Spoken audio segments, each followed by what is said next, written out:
This is the Bahamas Tonight, the Northern Edition. Good evening, all. I'm Shashina Roll. As always, it is so great to have you with us. Topping the news tonight, the Ministry of Tourism has taken on a major initiative promoting the islands of the Bahamas as the official destination for romance and weddings. This past Friday, Grand Bahama hosted a wedding that is expected to be the launch of many to come. Italia Hall has our top story. It is truly better in the Bahamas. That's the quote the couple Shamitra and Victor Darnell has now endorsed after receiving their dream wedding at the Dolphin Experience. The couple was one of the lucky winners of the 16 Islands, 16 Weddings and won Price's Day social media contest and promotion headed by the Ministry of Tourism. The day was filled with family, friends, and love between the couple and the Dolphins as well. I was excited. When we first heard about the thing, my mom heard about it on the radio and we didn't think it was real. I was like, I have to do some research. So we went and did some research and I was like, oh my God, I have to do this. And then when they called us, we were so happy. Like, it was a blessing. She says when she first got that call, it was unbelievable. The Ministry of Tourism and everyone we have been encountered with have just treated us very well. We've had a lot of fun. We met some other great people, all the other couples, so it's been great. We couldn't have asked for a better dream wedding. Director of the Ministry of Tourism, Betty Bethel, says the contest promotes the island of the Bahamas as the premier destination in the Caribbean for romance. This initiative is, I think, one of the most exciting promotional initiatives the ministry has ever done, and the purpose of it obviously is to promote our islands as unique but wedding destinations. And we've done 16 islands, 16 couples, 1,600 hours. This is our second time doing this. This is the first time in North America, but 2 years ago we did do this promotion in Europe. And it was so successful that we had to bring it to North America. So we are very, very happy with the outcome. The Vice President of Digital Content of Ebony Magazine was also in attendance.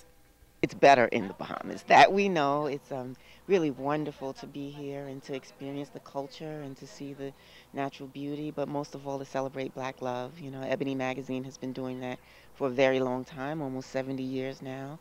So it was truly an honor to be here. The information I'd love to share with all of Black America, how, you know, you've got to make your way down to the Bahamas. It's too close to miss, and it's too beautiful to not experience firsthand. And certainly if anyone was planning a wedding, I would direct them here. Reporting for ZNS Network News, I'm Italia Hall. Well, it is National Tourism Awareness Week throughout the country. And here on Grand Bahama, tourism officials are calling on residents to join the celebrations that promise to be grand. Director of GB Tourism Office, Betty Bethel, says these events culminated a year-long celebration.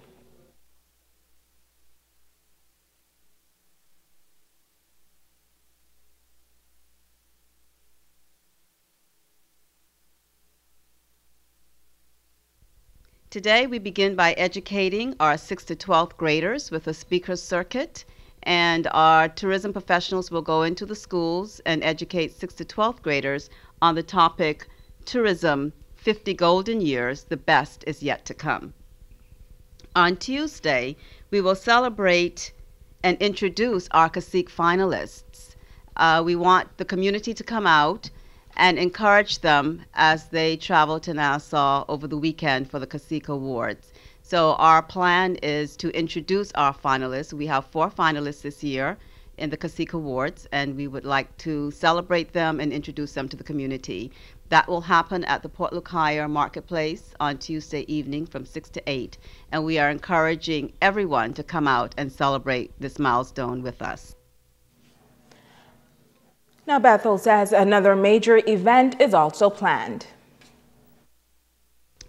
On Thursday, the Ministry of Tourism, in conjunction with the high school hospitality program, will give back to our retired industry partners. We will actually serve a special luncheon to persons in the industry who have served frontline, backline executives, cab drivers, anyone in our industry who have retired. We will serve them a special luncheon, and that is our way of saying thank you for the contribution that they've made to our industry. Well, the upcoming Carnival promotion is a part of the country's tourism promotion. The Bahamas Junkanoo Carnival, scheduled for May 7th through 9th in the nation's capital, will feature Junkanoo, rake and scrape, arts and craft, Bahamian cuisine, visual art, music, dance, and more. But in this report, Sabrina Brown tells us that Grand Bahama will play a key role during pre-events in April, and there will be many opportunities for Bahamians. As the government prepares to launch Bahamas Junkanoo Carnival this May, Grand Bahama will figure prominently in the national spotlight. The 25 semi-finalists will perform April 17th and 18th at our Music Masters concert with a Grammy Award-winning artist here in Grand Bahama that will draw down to the 10 finalists who will then perform in Nassau the weekend of May 7th through the 9th at the Music Masters concert with a very well-renowned, world famous Grammy Award-winning artist, which we'll announce very shortly. They will put our 10 finalists, song finalists, on stage with a Grammy Award-winning artist on a mega stage that is fit for world-class standards.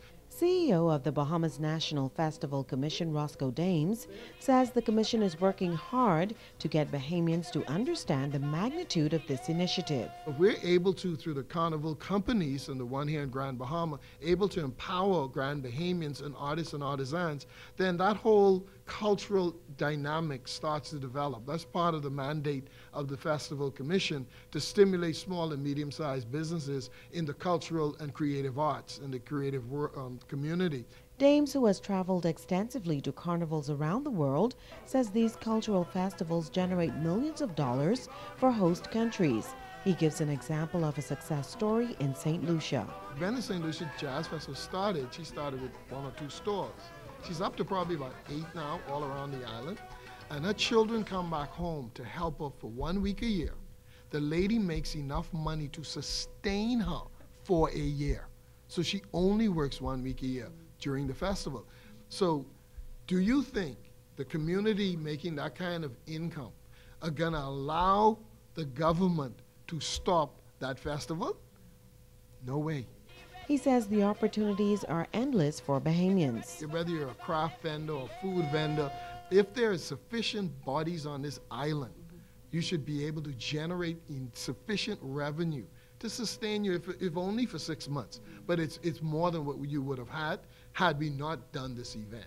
And that's part of the reason I'm extremely committed to the project, because I know from experience and talking to people who depend on these types of events to live from year to year. Sabrina Brown, ZNS Network News. Well, those who took part in the struggle to majority rule are still being remembered. The majority rule holiday was observed this past Monday, but here on Grand Bahama, the Ministry of Grand Bahama is leading a campaign to recognize those who played a role in influencing this important change in Bahamian history.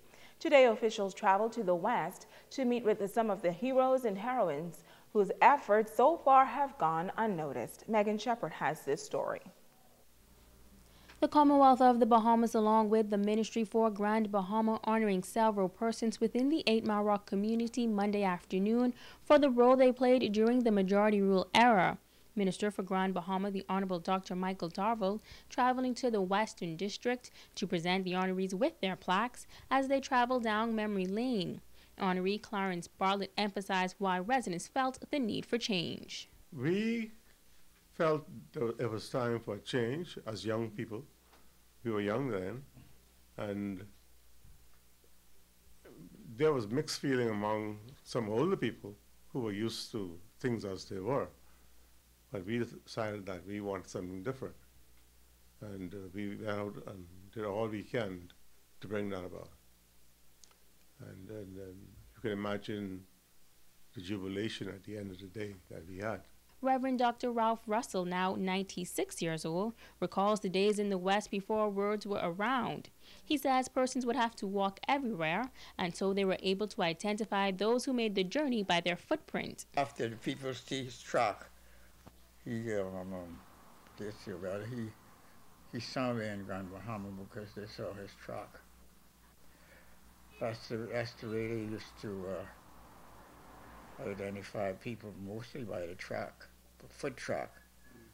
Everybody used to, if they had one pair of shoes in those days, they ain't gonna be that on no Monday or Saturday. That's gonna be for Sunday. And they know your truck. If they go in your field and steal something, they know your truck. Doris Smith, Russell's sister, who is now 93 years old, recalls when there was a gate providing separation to the Western District. Some people think today that the government had a gate to the port from 8 Mile Rock, but it was a gate, but not like that. The people used to thief all the bounded things and thief it and bring it in 8 Mile Rock, and investors is to complain with the stuff what was missing of the job, and they make this gate there and put the custom officer there to search everybody car would come out, not would go in, would come out, and that gate, I believe some of them still there. These honorees say they have witnessed major changes and history being made within the country, and especially to West Grand Bahama. They say it is only because of God's mercy that they are still here to share their stories with future generations.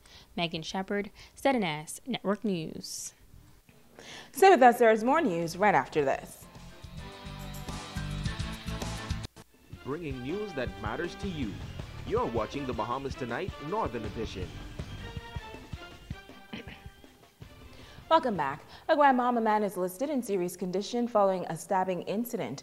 According to reports, a 51-year-old male resident was at a business establishment on East Atlantic Drive, north in the vicinity of the YMCA, approximately 1:10 a.m. Sunday morning, when he was involved in an argument with a female.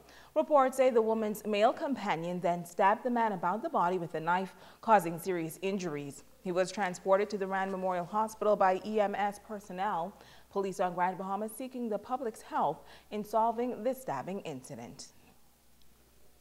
Well, the root cause of crime is an issue up for debate. Many Bahamians have varying views. Tonight, a well-known pastor is giving his take. He believes the root could stem back to childhood. Kimberly Mullings explains. Blood and gore, intense violence, mature humor, nudity, strong language, strong sexual content, drugs and alcohol. They're all having an impact on today's society. Boys have stopped reading and now playing video games. And most of the houses you go in, even my house, we have PlayStation. Bishop Godfrey Williams of Jubilee Cathedral chimed in as to why he thinks the crime rate in the nation continues to escalate. He attributes a portion of the violent crime among our young men to video games like Grand Theft Auto. Your son is taking target practice or how to put holes into people, how to take money from women, and how to go against the law. Some things, after you practicing it for a while, it becomes a habit. And then if you continue with the habit, it becomes a lifestyle. Bishop Williams believes other games like Condemned and Call of Duty can be added to the list of negative games. He says Bahamian parents should become more concerned of what their children are doing outside of the home and more aware of what's taking place in the home as well. The question is, how could this young man find himself in such an act of murder coming out from such a godly Christian home? And you find out in the end some things have been premeditated, and eventually the lives of somebody have been robbed, raped, or murdered. Williams isn't knocking video games entirely, but says parents were given a responsibility to raise children to become contributing citizens of society. I'm not saying that we shouldn't have video games in our house. That's not what I'm saying, but you must have a standard. And I thought to really warn our parents, because all of us are responsible for our children and their acts. He says he hopes that adults in the nation would keep their minds fixed on a familiar verse, Proverbs 22, verse 6. As the Bible says, train up the child in the way he should go, but when he is old, he shall not depart from it. Kimberly Mullings, ZNS Network News. The largest African-American sorority in the world celebrating 102 years of existence this past Tuesday. President of Delta Sigma Theta Sorority Incorporated, the Grand Bahama Alumni Chapter, Della Bridgewater, says the organization's aim is to provide assistance and support through established programs in local communities and throughout the world. We have been around doing a lot of positive things in the community. Our signature project would be our Diabetes Annual Fair, which we hold every year in November. And we also do the Reach for the Stars, which focuses on the improved sixth graders in all of the primary schools. Our chapter follows our 5 programmatic thrusts, and that is established all over the world internationally. And we're very happy to be in Grand Bahama. And we're happy to be a part of such an illustrious organization that is all about scholarship, service, and sisterhood. The local chapter continues to work diligently to promote educational development, economic development, international awareness and involvement, physical and mental health, and political awareness and involvement among its membership, which is the basis of the sorority's 5-point programmatic thrust. Bridgewater says a major focus here on Grand Bahama is the dreaded disease, diabetes. Want to be able to sponsor a lot of the diabetic support initiatives that exist within the support group, and by doing that we hope to be able to fund a lot of the resources that they actually need, which is quite a lot. In other news, Family and Consumer Sciences Education Week was held at St. George's High School. Students of the department were in for a sweet treat on Thursday. Kimberly Mullings has the delicious details. My love for cake decorating and baking is like my love for my mom. You know, I just love her and I just love baking. Dominic Russell, a 2010 graduate of St. George's High School, is now the owner of Delish. He visited the school during Family and Consumer Science Week for a cake decorating demonstration. I feel very good to come back to my old school and to be able to show the kids how to decorate cakes, because when I was in school, we didn't have the opportunity to do cake decorating because it was morely about food and more food. 22-year-old Russell teaches the students of food and nutrition during what he calls a crash decor course, thus allowing them to become certified. Some of those certificates were handed out during the demonstration Thursday. Prizes were donated to the top students by Atlantic Paper. I feel like it's my duty to come back to my school for the kids who want to do cake decorating and to bring my own supplies and to help them out by giving back.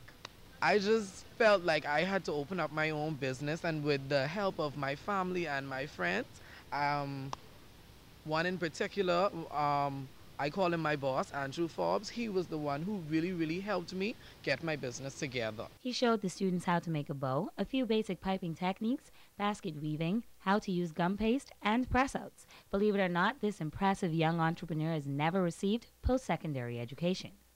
I didn't have the opportunity, like a lot of people, to be able to travel off and go to school, so I had to go on YouTube and to read books and, you know, research different things to learn. And when I see other people do it, I catch on very fast. So that's basically how I was able to learn how to do all of this. Students like Felicity Gibson found the demonstration by Dominic worthwhile and beneficial. It was overwhelming because many things I thought I knew about it, I was actually wrong about it, but it was very informative and I really loved it. I would say he was very inspiring, and I would say that anybody who aspires to become in any of the profession to take classes from him.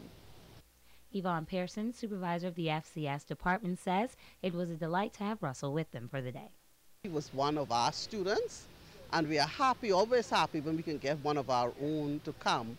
And it also shows us that they learned whatever they did in class, and they are happy to come back and give to their school. Kimberly Mullings, ZNS Network News. It looks delicious. Stay with us. Ricardo Lightborn has a check on sports when we come back.